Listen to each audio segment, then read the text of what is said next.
Hi guys, Bigg Boss Malayalam season 7 പുതിയൊരു promo വന്നിട്ടുണ്ട്. നല്ല അടിപ്പൻ പ്രൊമോയാണ്. നമ്മുടെ അക്ബറും അനീഷും തമ്മിലുള്ള ഒരു അടിയാണ് കാണിച്ചിരിക്കുന്നത്, അതും ലാലേട്ടൻ്റെ മുമ്പിൽ വെച്ചിട്ട്. അപ്പോൾ ഇതുപോലുള്ള പ്രൊമോ അപ്ഡേറ്റുകൾക്കായിട്ട് നമ്മുടെ ചാനൽ സന്ദർശിക്കുക. ചാനൽ സബ്സ്ക്രൈബ് ചെയ്തില്ലെങ്കിൽ ദയവ് ചെയ്ത് ചാനൽ സബ്സ്ക്രൈബ് ചെയ്ത് കാണുക. ഏതായാലും പ്രൊമോയിലേക്ക് കിടക്കാം. അതായത് ലാലേട്ടൻ ബ്രേക്കിന് പോകുന്ന സമയത്ത് നമ്മുടെ അനീഷും അക്ബറും കൂടെ വാക്ക് തർക്കം ഉണ്ടാവുകയാണ്. അത് അടിയിലേക്ക് കലാശിക്കുകയാണ്. എന്തായാലും അക്ബർ പറയാണ്, കുറച്ച് നാൾ മുമ്പ് വരെ, അതായത് 4-5 ദിവസം മുമ്പ് വരെ ഗുഡ് മോർണിംഗ് ബിഗ് ബോസ് എന്ന് പറഞ്ഞ ആളാണ് പെട്ടെന്നൊരു സുപ്രഭാതത്തിൽ പിന്നെ സുപ്രഭാതം എന്ന് ആക്കി മാറ്റി എന്ന് പറയാണ്. അപ്പോഴേക്കും നമ്മുടെ അനീഷ് പറയാണ്, നട്ടാൽ കിളിർക്കാത്ത നുണ പറയല്ലേ അക്ബറെ എന്ന് പറയാണ്. എന്നിട്ട് അക്ബറൊപ്പം തന്നെ പറയാണ്, അതായത് എന്നിട്ട് ഗുഡ് മോർണിംഗ് പറയുന്നവർക്ക് മലയാളത്തെ സ്നേഹമില്ലാന്നും കൂടെ പറയുകയാണെന്ന്. അതായത് സുപ്രഭാതം പറഞ്ഞതിന് ശേഷം പിന്നെ പറയാണ്, ബാക്കിയുള്ളവർ ഗുഡ് മോർണിംഗ് പറയുന്നത് മലയാളത്തിന് ഇഷ്ടമില്ലാത്തതുകൊണ്ടാണ് എന്നാണ് അനീഷ് പറഞ്ഞതെന്നാണ് അക്ബറിൻ്റെ ഉദ്ദേശം.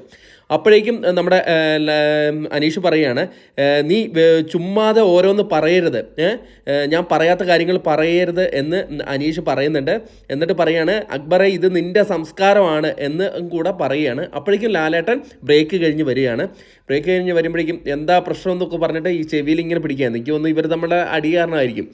അപ്പോഴേക്കും എന്നിട്ട് സുപ്രഭാതമാണോ പ്രശ്നം എന്ന് ലാലേട്ടൻ ചോദിക്കുന്നുണ്ട്. എന്നിട്ട് ലാലേട്ടൻ ചോദിക്കുകയാണ് അനീഷിൻ്റെ അടുത്ത്, ഇതിനു മുമ്പ് അനീഷ് ഗുഡ് മോർണിംഗ് എന്നാണോ പറഞ്ഞുകൊണ്ടിരുന്നത് എന്ന് ചോദിക്കുകയാണ്. അപ്പോൾ അനീഷ് പറയാണ്, കുറച്ച് നാൾ മുമ്പ് വരെ ഞാൻ ഗുഡ് മോർണിംഗ് എന്നാണ് പറഞ്ഞുകൊണ്ടിരുന്നത് എന്ന് അനീഷ് സമ്മതിക്കുന്നുണ്ട് അവിടെ. അപ്പോഴേക്കും നമ്മുടെ അക്ബർ പറയാണ്, ഇതാ കണ്ടോ അത്രയും മതി എന്ന് പറയുകയാണ്. എന്ന് അക്ബർ പറയുന്ന സമയത്ത് അനീഷ് അക്ബറിൻ്റെ മുഖത്തേക്ക് നോക്കുന്നു. രണ്ടുപേരും കൂടെ സ്റ്റക്കായി നിൽക്കുന്ന ഒരു ഭാഗത്തിലാണ് പ്രൊമോ അവസാനിക്കുന്നത്. എന്താണോ അവരുടെ ഇടയിൽ പിന്നീട് ഉണ്ടായെന്നൊക്കെ നമുക്ക് ഇന്നത്തെ എപ്പിസോഡ് കാണുമ്പോൾ മനസ്സിലാവും. അപ്പോൾ കൂടുതൽ അപ്ഡേറ്റുകളുമായി അടുത്തൊരു വീഡിയോ ആയിട്ട് കാണാം.